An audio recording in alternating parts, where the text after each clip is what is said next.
ഇനി ദൈവമേ കൈതൊഴാം സെഗ്മെന്റിലേക്ക് നമ്മൾ പോവാണ്. പ്രകൃതി സ്നേഹികളും ഭക്തരും ഒരുപോലെ ഇഷ്ടപ്പെടുന്ന ആരാധനാലയമാണ് തൃശ്ശൂരിലെ ശംഖുംകുളങ്ങര കാവ്. കൊടുങ്ങല്ലൂരിന് സമീപം ശ്രീനാരായണപുരത്തുള്ള ഈ കാവിനും ക്ഷേത്രത്തിനും നൂറ്റാണ്ടുകളുടെ പഴക്കമുണ്ടെന്നാണ് കരുതപ്പെടുന്നത്. 3 ഏക്കറോളം വ്യാപിച്ചു കിടക്കുന്ന കാവ് അപൂർവ ഇനം വൃക്ഷങ്ങളുടെയും ഔഷധ സസ്യങ്ങളുടെയും കലവറ കൂടിയാണ്.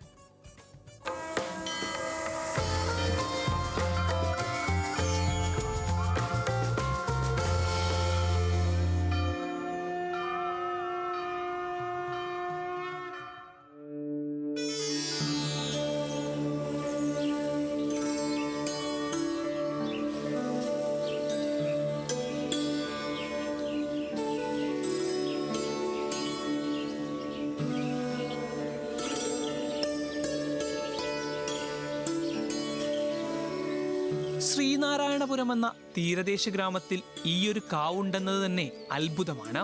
നൂറ്റാണ്ടുകളുടെ പഴക്കവും പൗരാണികതയും ഗാംഭീര്യവും പേറുന്ന കാവിന് പേര് പോലെ തന്നെ ശംഖുമായി ബന്ധമുണ്ട്. കാവിലെ 4 കുളങ്ങളിലൊന്ന് ശംഖുരൂപത്തിലുള്ളതായിരുന്നു. അതിൽ നിന്നാണ് അപൂർവ ഇനം വൃക്ഷലതാദികളും ജീവജാലങ്ങളും ധാരാളം ഉണ്ടായിരുന്ന ഈ പ്രദേശത്തിന് ശംഖുകുളങ്ങര കാവ് എന്ന പേര് ലഭിക്കുന്നത്.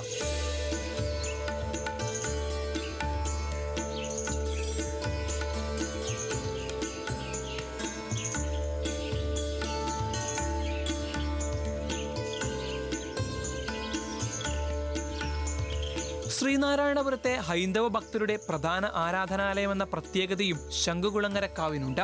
മറ്റു ക്ഷേത്രങ്ങളിൽ നിന്ന് വ്യത്യസ്തമായി ക്ഷേത്രത്തിന്റെ പ്രധാന പ്രതിഷ്ഠയ്ക്കുമുണ്ട് നിരവധി പ്രത്യേകതകൾ. ഒറ്റപീഠത്തിൽ തന്നെ 3 പ്രതിഷ്ഠകളാണുള്ളത്. രാജരാജേശ്വരി ദേവിക്കും ദുർഗാദേവിക്കുമൊപ്പം ശാസ്താവും ഭക്തർക്ക് അനുഗ്രഹം ചൊരിയുന്നു. ഒരേ ശ്രീകോവിലിൽ തന്നെ 3 പ്രതിഷ്ഠകൾ കേരളത്തിൽ തന്നെ അപൂർവമാണ്.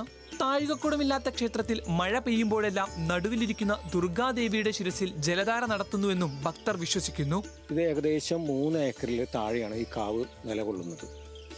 ഇവിടുത്തെ പ്രധാന പ്രതിഷ്ഠ എന്ന് പറഞ്ഞാൽ ഈ ഒരൊറ്റ പീഠത്തിൽ കിഴക്കോട്ട് മുഖമായിട്ട് ഇരിക്കുന്ന രൂപത്തിൽ വലതുവശത്ത് രാജരാജേശ്വരി, നിൽക്കുന്ന രൂപത്തിൽ നടുക്ക് ശ്രീ ദുർഗ, ഇടതുവശത്ത് ഇരിക്കുന്ന രൂപത്തിൽ ശ്രീ ധർമ്മശാസ്താവ്.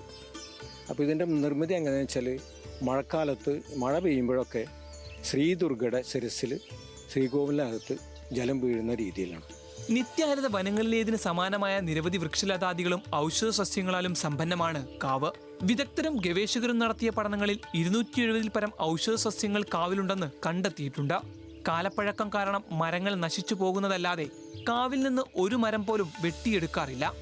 കിഴക്കോട്ട് കുടുംബത്തിന്റെ ഉടമസ്ഥതയിലുള്ളതാണ് കാവും ക്ഷേത്രവും.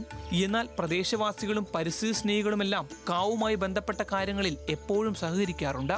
തീരദേശ മേഖലയിൽ ഇങ്ങനത്തെ ഒരു കാവ് എന്ന് പറഞ്ഞാൽ ഒരു അത്ഭുതമാണ്. ഇതിന്റെ പ്രത്യേകത എന്ന് വെച്ചാൽ ഈ ജൈവ വൈവിധ്യത്തിന് ഒരു കലവറ കൂടിയാണത്. ഇവിടുത്തെ നാട്ടിലെ ഒരു സവിശേഷമായ ഒരു ശ്രദ്ധ ഇതിനുണ്ട്. പഞ്ചായത്തിന്റെയും അതുപോലെ തന്നെ ഈ ഡോക്ടർ അമിതാഭ് ബച്ചൻ സാറിന്റെ ഒക്കെ ശ്രമഫലമായിട്ട് ഈ ക്ഷേത്രത്തിന്റെ ട്രസ്റ്റിന്റെ ഭാരവാഹികളൊക്കെ വളരെ അതീവ ശ്രദ്ധയോടുകൂടി ഇത് സംരക്ഷിക്കപ്പെടുന്നുണ്ട്. വനത്തിനു സമാനമായ ശാന്തത നിറഞ്ഞ അന്തരീക്ഷത്തിൽ പ്രാർത്ഥിക്കുക എന്നത് പ്രത്യേക അനുഭവം തന്നെയാണെന്ന് ശംഖുകുളങ്ങര കാവിലെത്തുന്ന ഭക്തർ പറയുന്നു. പ്രകൃതി സ്നേഹത്തിന്റെയും പരിസ്ഥിതി സംരക്ഷണത്തിന്റെയും മാതൃകയിൽ എന്ന നിലയിലാണ് മറ്റൊരു വിഭാഗം ആളുകൾ കാവിനെ പരിചയപ്പെടുത്തുന്നത്. ന്യൂസ് മലയാളം, തൃശൂർ.